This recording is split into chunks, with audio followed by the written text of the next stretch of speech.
Voilà, je vous fais cette petite vidéo pour parler d'argent.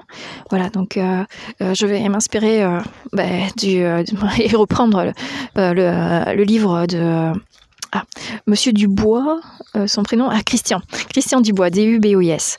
Voilà, donc j'ai trouvé le livre sur Amazon Kindle et en plus il fait partie du forfait de base à 10 € par mois. Voilà, donc ça vous coûtera pas une plombe de le lire. Surtout que ça se lit comme du petit lait puisque il doit faire 70 pages. Chaque livre font 70 pages et ça se lit hyper rapidement et à la fin il y a un récap de tout ce qui a été dit. Mais bon, l'idéal quand même c'est de le lire pour bien se l'ancrer. Voilà, donc j'étais estomaquée en fait par ce qu'il explique. En fait, le gros truc en fait, c'est qu'il explique que 95% des Français dépensent tout ce qu'ils gagnent en fait. Et là, je me retrouve sur le cul parce que moi, je viens d'une famille qui ont toujours fait très gaffe à l'argent et qui ont économisé comme pas possible, qui vivaient chichement en fait, très simplement. Voilà, et qui achetaient tout en promo en fait. Je rentrerai pas dans les détails, mais voilà. Et je suis la première à le faire aussi. Voilà, donc il explique que la spirale infernale des crédits, en fait. Donc, quand quelqu'un, justement, quand les gens... ça pourrait m'arriver aussi, c'est ça le truc, en fait. Je suis bien contente de lire ce livre. Bon, ce qui m'a mis la puce à l'oreille de me mettre à lire et à investir mes connaissances sur la finance, c'est le fait que j'ai un client qui arrêtait pas de m'appeler en me disant, un client vendeur, Léna, je suis embêtée, je suis dans le rouge, quoi.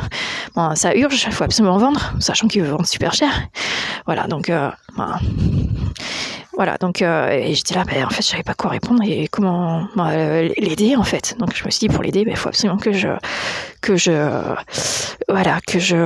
j'en sache plus sur comment on gère l'argent, tout simplement. Sachant que pour moi, ça me fera pas de mal parce que ça m'arrive souvent d'être ric-rac. Il y a des moments où ça va, ça baigne, et puis à d'autres moments, il faut serrer la ceinture, donc voilà.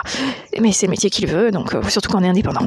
Voilà, donc ce qu'ils expliquent dans ces livres, ce qu'il explique, Christian, c'est que quand on est dans la spirale négative, en fait, il faut rembourser les créanciers où il y a la plus petite mensualité en priorité. En gros, on commence pas à courir 10 km par jour vaut mieux commencer par 1 km par jour et y aller progressivement pour augmenter au fur et à mesure. Voilà. Bon, après, bien évidemment, l'idéal, c'est quand même d'avoir des revenus irréguliers et quand on est indépendant, ça reste hyper compliqué. Ouais, donc lui, il explique que avant de rêver d'être indépendant, c'est vrai qu'il faut être raisonnable et il faut avoir une sécurité, en fait. Voilà, il appelle ça, je sais plus, un ballon d'oxygène ou un truc de ce style. Voilà, donc une fois qu'on a réussi à arriver à zéro et de plus avoir de crédit en cours, bon, en fait, j'ai pas été au bout. Bon, il explique de commencer par la plus petite, après la deuxième plus petite, la troisième plus petite, voilà. Jusqu'au final, ne pas oublier les personnes amis, famille, qui ont pu prêter de l'argent aussi. Voilà. C'est le meilleur moyen pour pas perdre ses amis aussi. Pas les oublier, donc se faire un plan. Bon, en gros, bien sûr, je vous encourage à regarder les livres plus en détail parce que c'est franchement, ils me font réaliser plein de trucs et c'est hyper simple aussi. Voilà, c'est dit simplement et je pense qu'il va bien en profondeur aussi. Voilà, donc il sait de quoi il parle. C'est un gestionnaire de patrimoine actuellement, ancien dans les assurances. Voilà, et passionné par la finance. La gestion, les investissements. Voilà. Donc après, il explique une fois qu'on est à zéro, l'idéal c'est de construire sa roue de secours de 1 500 € qu'on met dans un coin et qu'on touche surtout pas, en fait, que en cas de coup dur. Voilà. Donc voilà, déjà pour commencer, même si au fil du temps ça serait intéressant quand même de passer cette roue de secours à 4 000 et ensuite peut-être à 10 ou 15 000, surtout quand on est indépendant. Voilà, donc ensuite il explique que l'idéal aussi, c'est ce que j'en ai retenu, c'est qu'il faut avoir 4 comptes bancaires.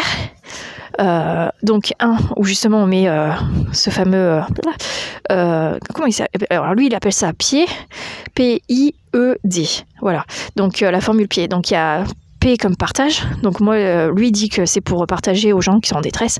Bon, moi je me dis, bon, bah, plutôt pour les enfants, pour investir, bah, pour les études pour plus tard là. Mais ça va vite arriver, c'est ça le truc. Ils sont moyennement grands déjà.